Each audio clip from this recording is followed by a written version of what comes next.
stressed pets, reducing their anxiety now and when you go back to work. Happy dogs chasing balls on their fourth walk of the day. Purring puffs of fluff who can't wait to snuggle with pet parents miraculously home all day. These are the images we may have of sheltering with our pets during the age of coronavirus. For some pets, that may well be true. For others used to more regular routines and serious alone time, the sudden reality of 24/7 intimacy could be nerve-wracking, even catastrophic, especially if there are small children in the home. It can be overwhelming for pets when kids are home all the time, especially infants and toddlers. Which is why they should never be left alone with the pet, not even for 30 seconds, said Dr. John Howe, the president of the American Veterinary Medical Association. Even the nicest dog in the world can bite. In fact, there are 4.5 million dog bites a year in America, and over 800,000 of them need medical attention, Howe said. Over half the bites are to children, and it's usually a serious injury when it happens to a child. Dogs and cats really need a safe place where they feel comfortable, where they can go and not be bothered, he said, especially if there's children in the house. We transfer our stress, too. To make matters worse, many of us humans are incredibly stressed right now.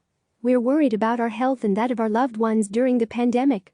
We're working long hours from home or fretting over the loss of a job. We're going stir-crazy from social isolation or tense from being with the same people without a break. While we may think we're handling all that well, our pets will recognize our tension and anxiety and may make it their own. You might think you're internalizing everything, but what we know from studies on both humans and animals is that we are not. There's physical manifestations that are probably even more obvious to our dogs and cats than ourselves, said Dr. Dana Varble, the chief veterinary officer for the North American veterinary community. Their emotions can be a reflection of ours because they are so tightly bonded with us, said veterinarian Dr. Meredith Montgomery, a clinical assistant professor of shelter medicine at the University of Florida.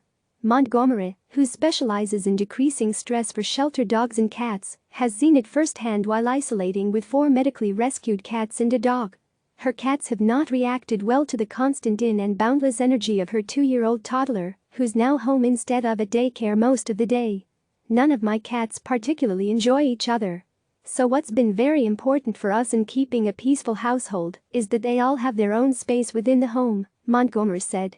She's done that by using baby gates to provide some respite and encourages vertical space within the home and giving each cat access to established areas, like boxes, where they can hide. How to tell if your pet is stressed? Realize that there aren't specific signs that will apply to every dog or cat, experts said. Just like us, every dog or cat is an individual, Montgomery said. So not only are different things going to stress them, but they also might have different and unique thresholds for stress. Stressed dogs can startle, jumping at the slightest sound or movement. Some shake and shiver, vocalize excessively or drool. They can use self-calming techniques, such as yawning, lip licking, excessive grooming or spinning.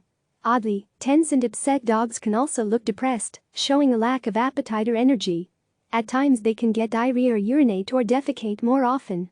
And, of course, dogs can become uncharacteristically aggressive, snapping or growling. Cats, on the other hand, are more difficult to read, said experts. You have to look for more subtle signs, such as overgrooming, increased vocalization, lack of appetite, hiding or acting standoffish and, of course, suddenly ignoring their litter box. Cats will usually give you some little hint, and if you ignore it, that's when they start to poop on the bed, pee on the couch, go outside the litter box, Howe said. While you should always check with your vet to make sure there's no urinary infection, stress itself can cause significant problems, he said. In fact, sometimes cats get a hemorrhagic cystitis where they start peeing blood, and it's just from stress, not from infection, Howe said. Help your dog and cat calm down. It's all about routine. For both species, the main solution is to stick to a regular regimen, just as you would do with a young child, experts said. They love to have the same routine, Howe said. Getting up at the same time, eating at the same time, playing at the same time. That's the key. Use pet gates and crates. If a dog is crate trained, it can be very soothing for them to go back to their own special place, Howe said. They're safe, they're comfortable, and it's an opportunity for them to practice independence in their own space, he said. The use of baby and pet gates or barriers can also help keep pets and children separated, he added. Gates are so good to have while you're doing something like cooking, when you can't give the kids or dog direct supervision, Howe said. Play species-specific music. It's actually true that music does soothe the savage soul. Something that I use in the shelters and high-volume spay-neuter facilities that I've worked in is playing music, Montgomery said. I have used slow-paced classical music at a low volume for quiet hour with shelter dogs. She said that allows them time for decompression with a food puzzle or treat-filled Kong, providing a healthy, appropriate chewing outlet. There are even species-specific tunes. A study published in 2015 found that cats preferred such feline favorite sounds such as chirping, purring and the sucking sound of nursing kittens, mixed in with some classical music strains. You and your cat can listen here, while Spotify and other websites provide playlists for dogs. Keep grooming and playing. Dogs need regular exercise and playtime with their owners, experts said. If you're suddenly sitting on your couch all day instead, you'll soon see the signs of distress in your pet. Cats, too, need daily play that mimics what they would do in the wild. Playing with toys such as feather spinners and puzzles that contain treats can energize cats and keep them happy. Play with them, stimulate their hunting instincts, then feed them, Howe suggested.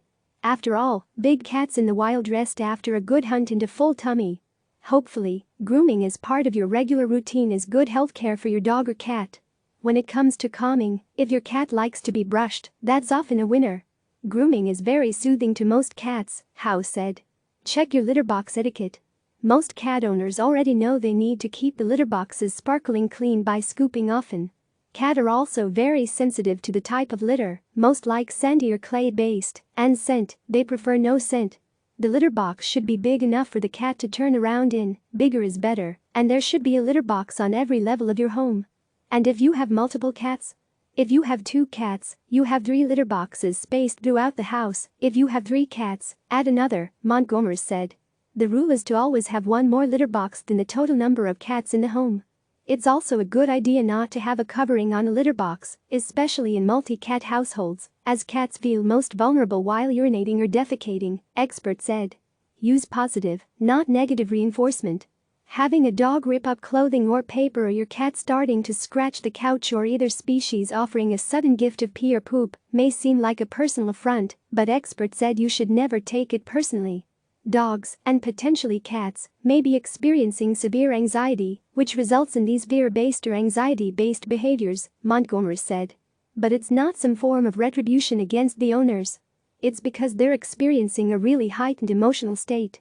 Positive reinforcement, such as providing treats when the cat does go in the litter box or the dog poops outside, is the best way to solve behavior problems, experts said. Unfortunately, one of the harder things to do is to ignore bad behavior, Varble said. But say your dog is bugging you, constantly nudging you.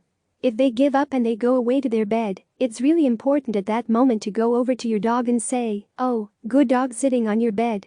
Do the petting there, reinforce that. Keep trying. If problems continue, veterinarians want you to reach out, as they are quite used to helping owners with such behaviors.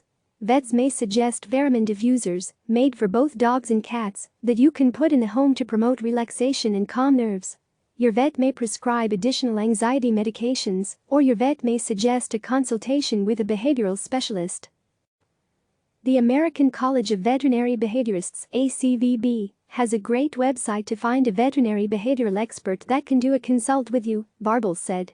And some of those behaviorists are already set up to do via the phone or video. Getting your pet ready for your return to work again, routine is king. Try and maintain some sort of typical work schedule as best you can right now, said Varble. The more that we stick to typical work schedule and routine, the better our pets are going to adapt when we go back to work.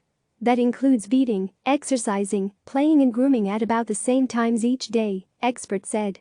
But if you've fallen off schedule while sheltering, and who hasn't, don't fret. If you know you're going to go back to work in 10 days or so, start getting yourself and your animal on a more typical schedule, Montgomery said. Focus on doing things that you have been doing, like taking them for a short walk, and make sure you're still fitting in those activities after your return to work. Consider crate training. If you haven't taught your dog how to stay in a crate, that might be a good choice now, experts said. Now while you're still home, get your dog used to being in the crate, Howe said. You can still walk by and talk to your dog, but getting them used to the crate if you can't leave them loose is very important. Keep up the playtime.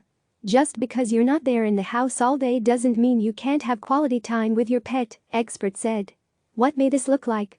10 to 30 minutes of play with a favorite wand toy, special brushing session, if liked by your pet, a walk with your leash dog, or time spent with a favorite toy playing fetch or tug of war, Montgomery said, adding that her older dog enjoys getting one-on-one time for ear scratches with her favorite person.